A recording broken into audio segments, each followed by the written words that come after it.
ಮಾಜಿ ಕ್ರಿಕೆಟಿಗ ರಾಬಿನ್ ಉತ್ತಪ್ಪ ವಿರುದ್ಧ ಪಿಎಫ್ ಹಣ ವಂಚನೆ ಮಾಡಿದಂತಹ ಆರೋಪ ಕೇಳಿಬಂದಿತ್ತು.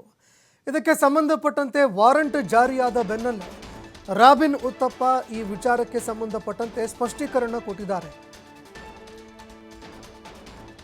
ಈ ಕಂಪನಿಗೆ ಕೆಲವು ವರ್ಷಗಳ ಹಿಂದೆಯೇ ನಾನು ರಾಜೀನಾಮೆ ಕೊಟ್ಟಿದ್ದೀನಿ ಅಂತ ರಾಬಿನ್ ಉತ್ತಪ್ಪ ಇದಕ್ಕೆ ಸಂಬಂಧಪಟ್ಟಂತೆ ಸ್ಪಷ್ಟೀಕರಣ ಕೊಟ್ಟಿದ್ದಾರೆ. Strawberry Lenceria pvt limited, Centaurus lifestyle brands, Berries fashion house ಕಂಪನಿಗಳಿಗೆ ಸಾಲದಲ್ಲಿ ಹಣಕಾಸನ್ನು ನಾನು ಹಾಕಿದ್ದೆ. ಈ ಕಂಪನಿಗಳು ಸಾಲದಲ್ಲಿ ಇದ್ದಾಗ ನಾನು ಹಣ ಹಾಕಿದ್ದೆ. ನಾನು ಹಣ ಹಾಕಿದ್ದಕ್ಕೆ ಆ ಕಂಪನಿಗಳು ನನ್ನನ್ನು ನಿರ್ದೇಶಕನನ್ನಾಗಿ ಮಾಡಿತ್ತು.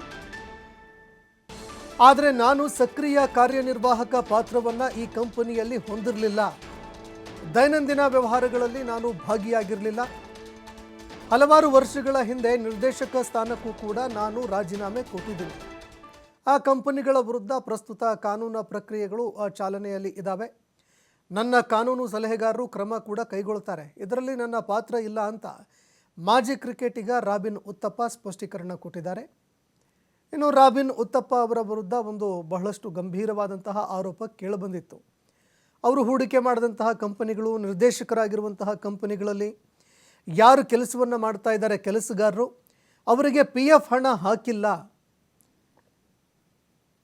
ಆ ಹಣವನ್ನು ಸ್ವಂತ ಬಳಕೆ ಮಾಡಿಕೊಂಡಿದ್ದಾರೆ ಅನ್ನುವಂತಹ ಆರೋಪ ಕೇಳಿಬಂದಿತ್ತು. ಈ ರೀತಿಯಾಗಿ ಕೆಲಸಗಾರರಿಗೆ ಲಕ್ಷಾಂತರ ರೂಪಾಯಿ ವಂಚನೆ ಮಾಡಿದ್ದಾರೆ ಅನ್ನೋ ಆರೋಪ ಕೇಳಿಬಂದಿತ್ತು. ಇದಕ್ಕೆ ಸಂಬಂಧಪಟ್ಟಂತೆ ರಾಬಿನ್ ಉತ್ತಪ್ಪ ಅವರ ವಿರುದ್ಧ ಕ್ರಮ ಕೈಗೊಳ್ಳಬೇಕು ಅನ್ನುವಂತಹ ಬೇಡಿಕೆ ಕೂಡ ಕೇಳಿಬಂದಿತ್ತು.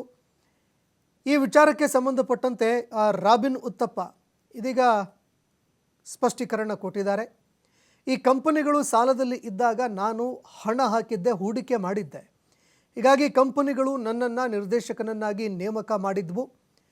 ದೈನಂದಿನ ವ್ಯವಹಾರಗಳು ಏನು ನಡೀತಾ ಇತ್ತು ಈ ಕಂಪನಿಗಳದ್ದು, ಅದರಲ್ಲಿ ನಾನು ಎಲ್ಲೂ ಕೂಡ ಭಾಗಿಯಾಗಿರಲಿಲ್ಲ. ಹೀಗಾಗಿ ನನ್ನ ಕಾನೂನು ಸಲಹೆಗಾರರು ಈ ಕಂಪನಿಗಳ ವಿರುದ್ಧ ಕ್ರಮ ಕೈಗೊಳ್ಳುತ್ತಾರೆ.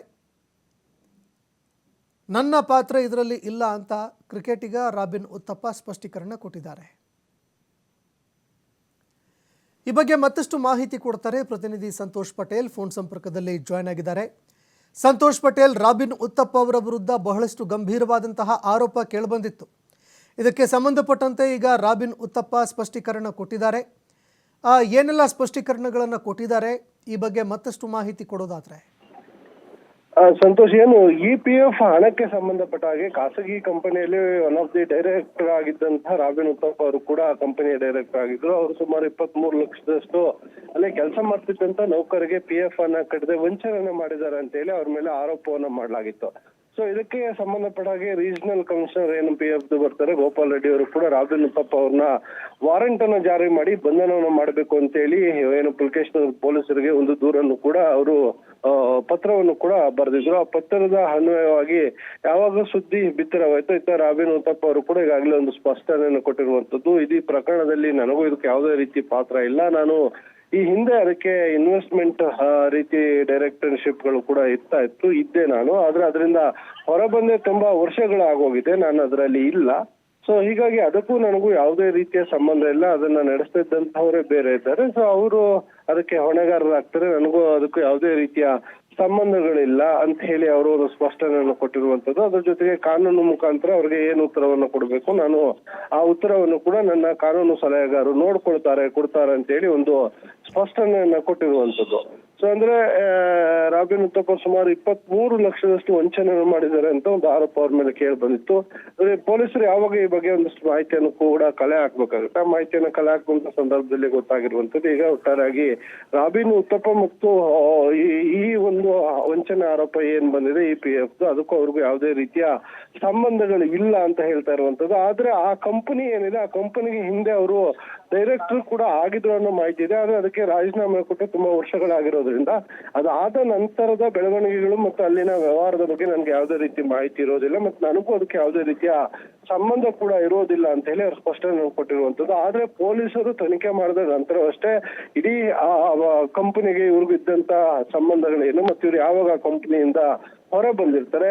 ಸೊ EPF ವಂಚನೆ ಆಗಿರುವಂತದ್ದು ಯಾವ ಸಂದರ್ಭದಲ್ಲಿ ಅನ್ನೋದು ಇಲ್ಲಿ ಪ್ರಮುಖವಾಗುತ್ತೆ. ಅಂದ್ರೆ ಇವರು ಡೈರೆಕ್ಟ್ ಆಗಿದ್ದಂತ ಸಂದರ್ಭದಲ್ಲಿ ಆಗಿದ್ಯೋ, ಅದಾದ ನಂತರ ಅವರಿಂದ ಹೊರ ಬಂದ ನಂತರ ಆಗಿದ್ಯೋ, ಎಲ್ಲಾ ಮಾಹಿತಿಯನ್ನು ಕೂಡ ಪೊಲೀಸರು ತನಿಖಾ ವೇಳೆ ಕಲೆ ಹಾಕ್ತಾರೆ. ಅದಾದ ನಂತರ ಒಂದು ಸ್ಪಷ್ಟ ನಿಲುವಿಗೆ ಬರುವಂತದ್ದು. ಸಂತೋಷ್, ಧನ್ಯವಾದಗಳು ಸಂತೋಷ್ ಪಟೇಲ್ ನಿಮ್ಮೆಲ್ಲ ಮಾಹಿತಿಗೆ.